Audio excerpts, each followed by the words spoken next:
I'm joined by none other than Praggnanandha's coach, Ramesh RB, is with us. Thanks a lot, Ramesh, for speaking to us yet again.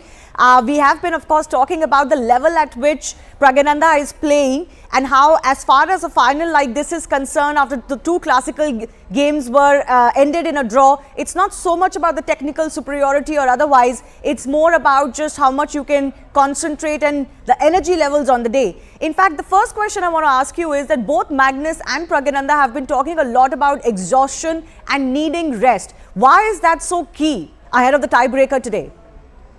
Yeah, it's generally like in major events, usually the players get some rest in between the matches. Like if you take cricket between two one-day internationals, they will have 1 or 2 days of rest, so the players body can recover and they travel to the new stadium and so on.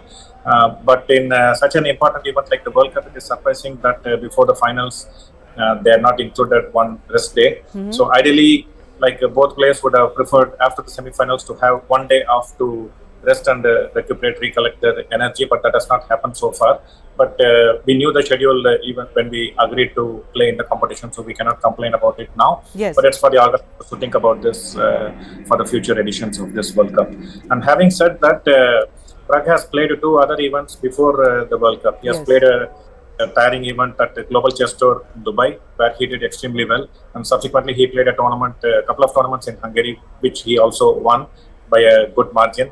And then he is coming directly to the World Cup. So he has played almost like 30 days of chess before the World Cup, and he's played around 15 games in World Cup. So it's extremely exhausting because before the game, he's also preparing like 4 hours before the game. And then he's playing like 4 to 6 hours over the board. So it's almost like 8 to 10 hours of chess at a very high level, at a very tense situation, day-to-day basis, which is quite exhausting. And absolutely. On top of that, yes, on top of that, he has also played 3 tiebreakers games. This event. Yes, absolutely. Yes. So he's had actually no day off and literally no break as far as his very tense and very matches against top seeds is concerned. And people may assume that chess is, not a physical sport, so it doesn't take a lot of physical energy. But that's not the case. If you're concentrating that hard, you're practicing pre-game, pre-event, and then you're spending that much time where you have to focus on each and every move and you have to do so many calculations in your brain, it's physically draining.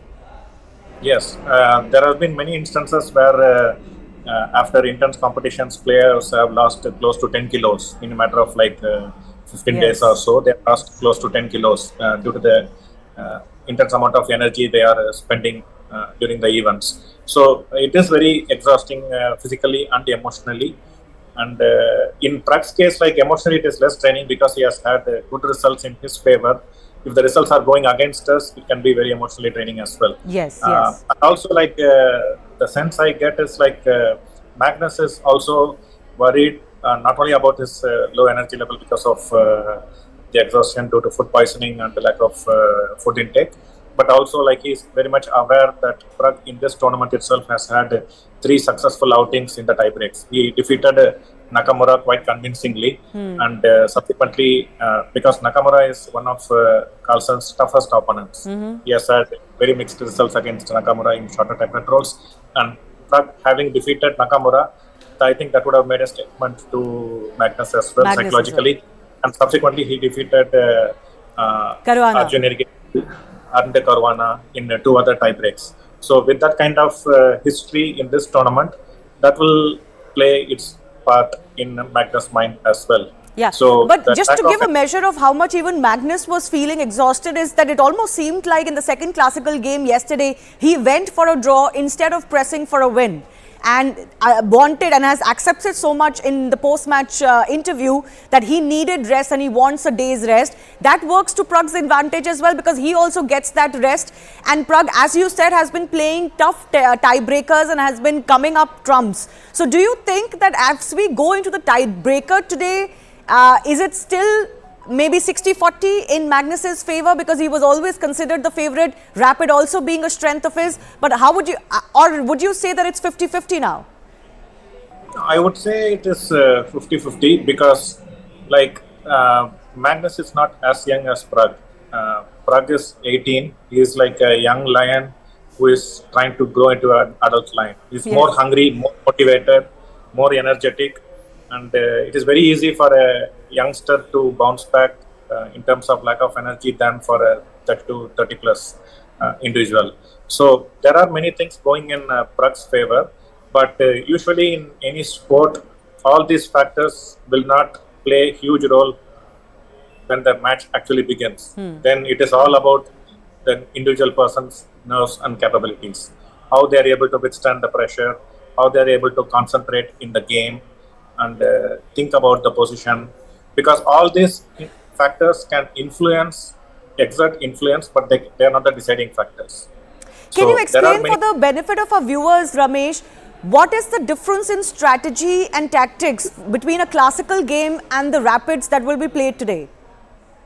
Yeah, in classical time control, you have more time to think and take decisions. So you can think in a certain way, and then after some time you realize, okay, it's not working in our favor. So you can go back, look for alternative ways, and then change your decisions. All this is possible when you have more time on the clock.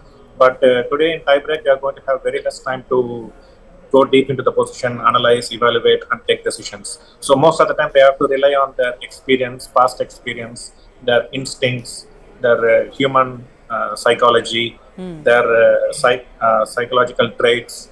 So all this will play a huge factor in the decisions they take.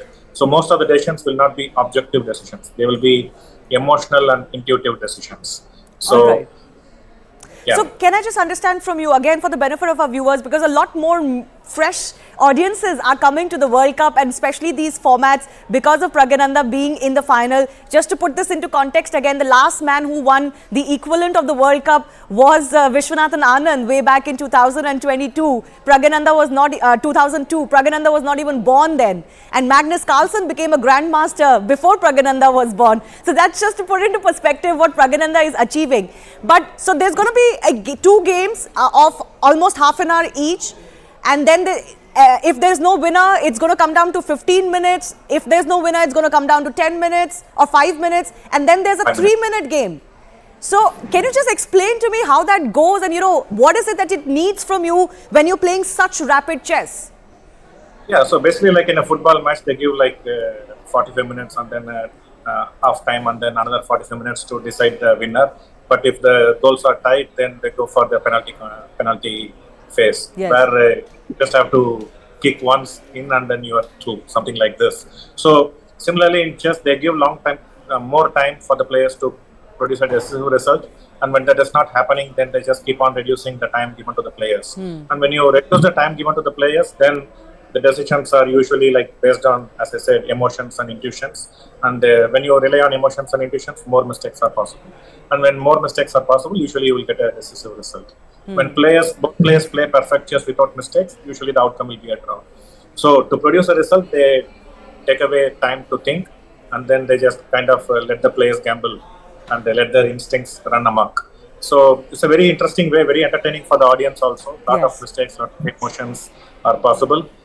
Yeah, and it's I've read in many places that whenever Pragg is playing, there is a spike in spectator interest as well. Like in the online websites, when Pragg is playing, I've seen the data from many top websites. They say like there's a huge spike when Pragg is playing, and in such a big platform like the World Cup and a match against Magnus, I'm sure it will be some record viewing today, hopefully. But my final question to you, Ramesh, what do you see happening in the final today? Are we going to see a result after the first two tiebreaker games, or do you see this going deep? What's your prediction? I think we will have a final result either in the first two games or in the first 4 games. That's my prediction. And in favor of whom? Not really sure. Generally, like even though my heart wants Pragg to win, I would just say like whoever handles these nerves, whoever gives their best, who plays good chess should win. They'll be the deserving winner. I'm happy either way, but my heart wants Pragg to win. Absolutely. Well, a billion hearts want Pragg to win tonight. Thanks a lot, Ramesh, for speaking to us.